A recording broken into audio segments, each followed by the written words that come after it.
Selamat datang di channel Ye Chen Ping Mania. Terima kasih kepada Tuan Rahim Awang dan Tuan Mohriduan yang sudah berlangganan di channel Ye Chen Ping Mania.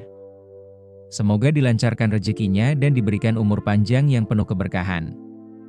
Terima kasih kepada semuanya yang sudah like dan subscribe. Semoga selalu diberikan kesehatan dan kesuksesan. Naga tak terkalahkan bab 7546 sampai bab 7547. Biaya terbesar dalam pengiriman jarak jauh adalah bahan bakar. Sebuah kapal kargo seberat 100.000 ton membutuhkan puluhan ton bahan bakar minyak berat setiap hari. Satu kali pengisian bahan bakar dapat menghabiskan 1 hingga beberapa ribu ton minyak. Jika ada perbedaan harga beberapa ratus ton per ton, maka satu sesi pengisian bahan bakar dapat berarti perbedaan ratusan ribu ton. Banyak kapal kargo laut lebih memilih untuk mengisi bahan bakar di Singapura, terutama karena bahan bakar di sana lebih murah. Pengisian bahan bakar dapat menghemat banyak uang. Jika Hamid punya minyak, ia tidak perlu repot mencari pembeli. Ia hanya perlu menjualnya dengan harga sedikit lebih rendah ke Wan Long Haul, yang kemudian akan menjual bahan bakar minyak beratnya dengan harga lebih rendah ke Yisu Shipping.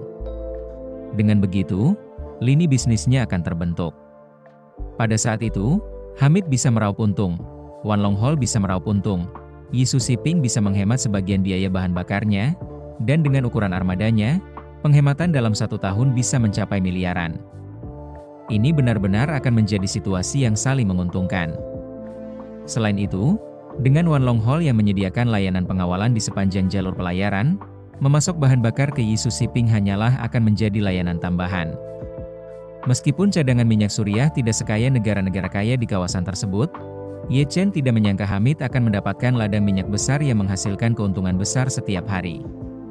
Selama ladang minyak tersebut layak dan cukup untuk digunakan secara internal oleh Wan Long Haul dan Yisu Shipping, masalah ini layak untuk ditindaklanjuti.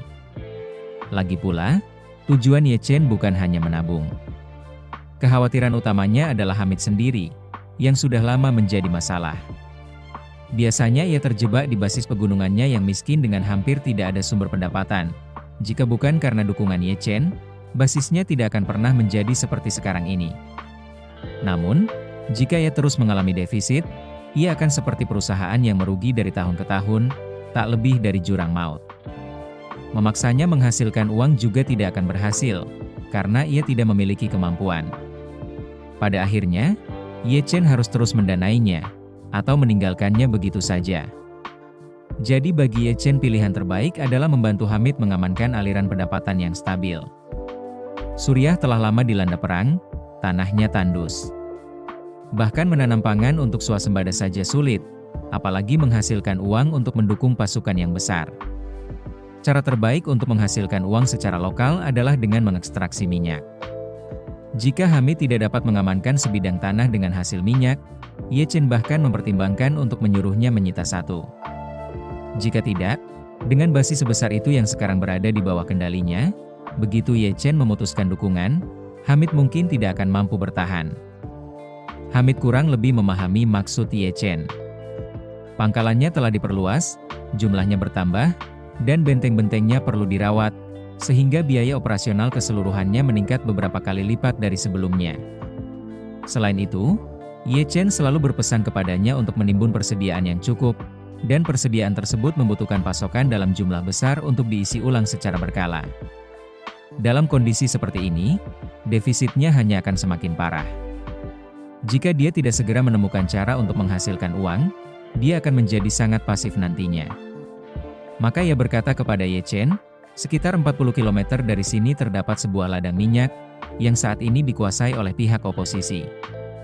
Ladang ini menghasilkan sekitar 5 hingga 6.000 barel minyak per hari. Ini adalah ladang minyak terdekat dengan saya. Selain itu, dalam radius 100 km terdapat 3 atau 4 ladang minyak lainnya, semuanya dikuasai oleh pihak oposisi. Terima kasih masih menyimak channel Ye Chen Ping Mania. Ye Chen menghitung cepat. 5 hingga 6.000 barel per hari, itu sekitar 2 juta barel per tahun, sekitar 20 hingga 30 juta ton. Itu setara dengan lebih dari 100 juta dolar dalam nilai tahunan. Setelah dikurangi berbagai biaya, laba bersihnya seharusnya masih beberapa puluh juta. Ia kemudian menginstruksikan, "Saudaraku, Bicaralah langsung dengan inti oposisi. Katakan dengan jelas bahwa mereka harus memberimu kompensasi atas masalah ini. Jika mereka bertanya kompensasi apa yang kau inginkan, katakan saja kau menginginkan ladang minyak yang paling dekat denganmu.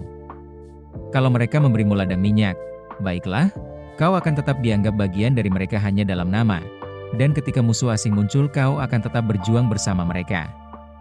Kalau mereka menolak, jangan bilang apa-apa lagi. Pimpin pasukanmu dan serang setiap ladang minyak dalam radius 100 km, kecuali yang itu. Bagaimana aku bisa bertempur, saudaraku? Seru Hamid. Apa aku harus langsung maju bersama anak buahku? Ya, kata Ye Chen tegas. Langsung masuk bersama pasukanmu. Mereka tidak bisa bereaksi secepat kalian. 100 km itu tidak ada apa-apanya. Kalian bisa menyerang dengan cepat dan merebut satu dalam beberapa jam. Kalian sudah mengumpulkan begitu banyak pasukan. Sekarang saatnya untuk memanfaatkan mereka. Jika mereka terlalu lama tinggal di pegunungan sambil makan tepung impor, mereka akan lupa cara menembakkan senjata mereka. Baiklah, kata Hamid tanpa ragu. Kalau begitu aku akan hancurkan mereka. Lagi pula, pertahananku sudah kokoh. Setelah menyerang, aku akan mundur, mereka tidak akan bisa membalas. Tepat sekali. Saatnya bertindak, bertindaklah. Kumpulkan pasukanmu dan selesaikanlah. Hamid bertanya, sampai sejauh mana saya harus menyerang? Ye Chen berkata dengan tegas, kalian harus menggempur ladang minyak mereka sampai lumpuh total, sampai tidak bisa dipulihkan tanpa menghabiskan banyak uang dan waktu. Bagi kalian, itu hanyalah kerusakan dan korban perang biasa. Bagi mereka, kehilangan satu ladang minyak bisa berarti hilangnya pendapatan ratusan juta dolar selama beberapa tahun mendatang.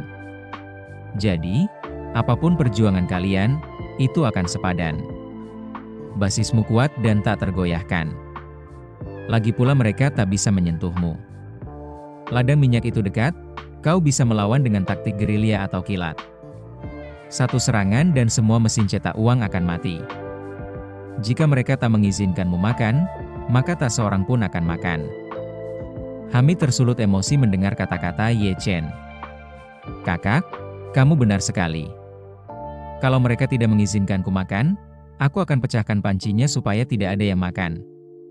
Ye Chen menambahkan, jika Anda memenangkan serangan ini, itu juga akan memberi ide kepada panglima perang oposisi lainnya. Banyak dari mereka kemudian akan ingin memisahkan diri dan membangun diri mereka sendiri.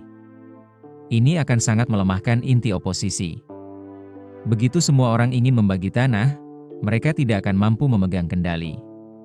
Satu persatu mereka tidak mampu untuk bertarung, dan peluang mereka untuk menang sangat tipis. Pada akhirnya, demi melindungi kepentingan inti mereka, mereka tidak punya pilihan selain menerima. Terkadang rasa aman tidak hanya datang dari memperkuat diri sendiri, tetapi juga dari melemahkan musuh. Jika kamu dapat merobohkan kekuatan mereka dari dalam sedikit demi sedikit, jurang pemisah antara kamu dan mereka akan mengecil. Di masa depan, mereka tentu tidak akan berani meremehkanmu. Jadi, pertempuran ini harus diperjuangkan, dan diperjuangkan dengan cepat. Hamid semakin bersemangat, suaranya penuh semangat. Bagus, saudaraku. Sepertinya pertempuran ini tak terelakkan. Aku akan segera menghubungi para pemimpin oposisi. Jika mereka berani menolak persyaratanku, aku akan melancarkan serangan dahsyat ke semua ladang minyak di sekitar sini. Bersambung.